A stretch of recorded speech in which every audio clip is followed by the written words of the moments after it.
ட்ரெயினுக்குள்ளே ஒரு அலாதியான நட்பு ஒன்று உருவாகும். ரயில் சிநேகிதம்னு ஒன்று சொல்கிறேன். ஆக்சுவலாக ரயில்களில் காதல்கள் ஏற்பட்டிருக்கு, உறவுகள் பிரிஞ்சிருக்கு, எவ்வளோ விஷயங்கள் ட்ரெயின் நடந்திருக்கு. ஸோ ட்ரெயின் வந்து ஒரு ஒரு எக்ஸ்ட்ராடனரி, எப்படி சொல்கிறது, ஒரு மனித இனத்தின் ஒரு பெரிய, நான் ட்ரெயின் ஒரு சந்தைன்னு கூட சொல்லுவேன்.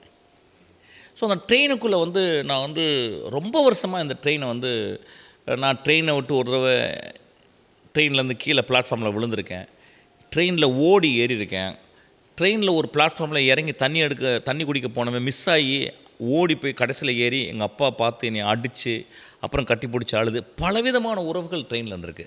அப்புறம் காலேஜ் படித்தவங்க சில ஊர்களில் பார்த்தீங்கன்னா ட்ரெயின் டேன்னு ஒன்று கொண்டாடுவாங்க.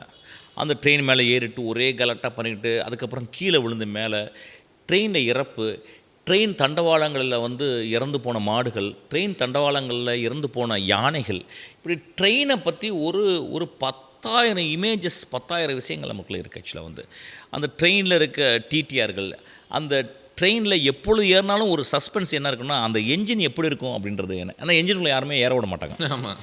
இப்போ இது எனக்கு பெரிய மிஸ்ட்ரியே ட்ரெயின் என்ஜின் எப்படி இருக்குன்னு. ஸோ இந்த படத்தில் ட்ரெயின் என்ஜினுக்குள்ளே ஏறினேன். இந்த படத்துக்குள்ளே